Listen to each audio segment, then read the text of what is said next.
Hello, Call of Duty fans. I hope you're all doing well. 4 stories, 1 video. We hope you guys do enjoy. The first of which, it's going to be Gunless, who had a message for Envoy. Alongside that, Crimsix mentioned a couple times this week. Censor actually had a speech for Crimsix, which was a killer speech. Then we also have possibly our first Call of Duty sub to be starting at London, which I cannot wait for. Very lastly as well, Crimsix being Crimsix, faking a suspension. Let's break it down for all of you guys. During some scrims, actually brought to us by Formal Stream, it was Gunless who had a little bit of message for Envoy.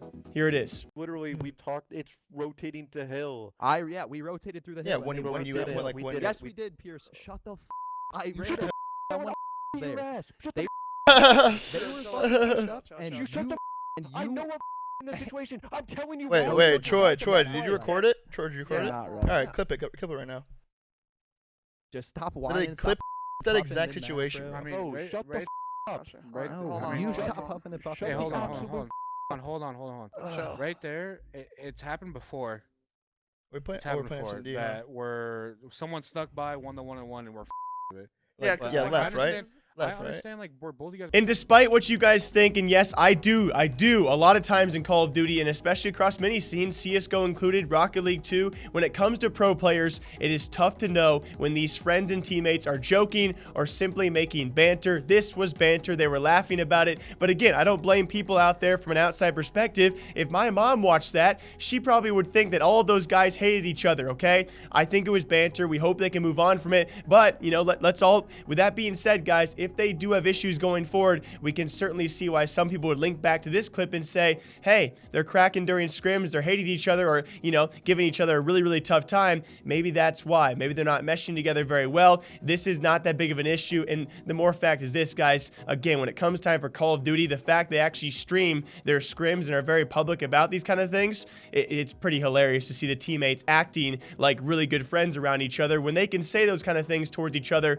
you know, they're either hating each other or they're just pretty good friends. Now, also, secondly to all of this, we actually have Censor on stream as well. This being Crimsix's stream.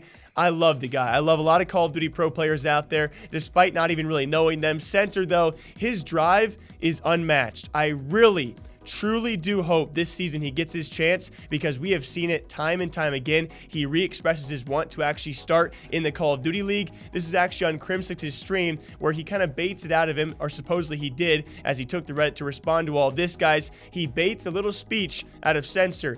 Here it is. I want to know how you're going to do all this shit, bro. By busting my ass every single day, Ian. Yeah, but like step by step, what are you doing? What I'm doing right now. I'm going to be the first guy in every 10s, right? Like, I already got Damascus. I got all those seasons. I did all the pub bullshit, right? So now it's just taking that same energy and bringing it to 10s. And then, you know, whether it's subbing in for my team if they don't perform, or getting traded, or whatever the case may be, I'm going to play. And then when I play, I will perform. Like, I am not going to underperform. I will perform, and I'm going to win. I'm going to be around the right guys. I'm going to elevate the league to a higher standard. I'm going to encourage people to be, you know, positive towards people instead of everyone just wants to like shit on people all the time, you know, and I don't want to fall into that trap. I want to start a movement, man.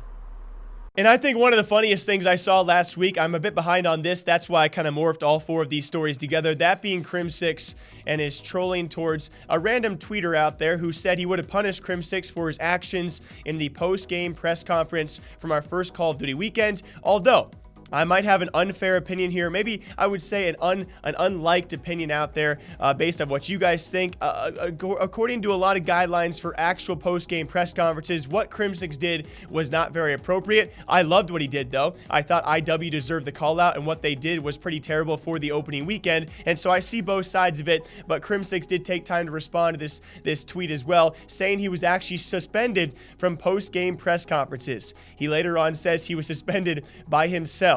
So, for anyone curious, yes, he was trolling, he was joking, he was not suspended from post-game press conferences. I am curious, though, how these actually do work, who is required to go, because if you look back towards that press conference for the Dallas Empire, Clayster wasn't there for all of this. So, I don't think everyone is required to go, although maybe some people are. We don't know the actual rules. We can know this, though, Crimsix was trolling. He was not suspended from press conferences, although if he was, If he was actually being serious, he was suspended by himself and made the choice for himself. Now, very lastly, speaking of a guy like Censor, right? We talked about it earlier in the episode, guys. We could be seeing our first Call of Duty subs being used. I already can see my old video about this being linked, about Call of Duty subs not being used. Guys, to argue that point, if any team out there is going to use their subs, it would obviously be a 10-man roster trying to experiment. That could be Toronto Ultra already experimenting after week 1. And maybe debatably so. It could be Bance actually back in the starting roster, or in for the first time the starting roster after 1 week for medals.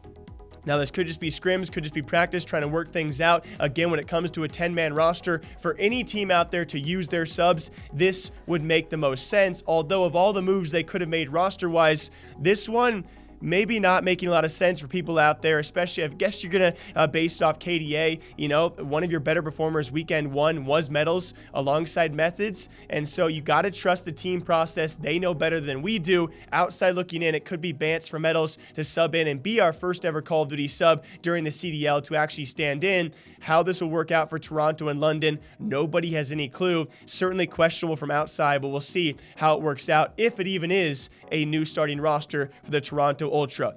As always, hope you guys all enjoy breaking down Call of Duty esports gaming news here every single day. The count of videos we have, I mean, guys, I can say it time and time again, CDL is looking very promising. The storylines, the drama, the personalities are always going to be there with these Call of Duty pros. It just never ends, and it never ends here on this channel, and I love breaking it down for all of you guys. Until next time, take care of yourselves. London, we slowly approach you, and I cannot wait.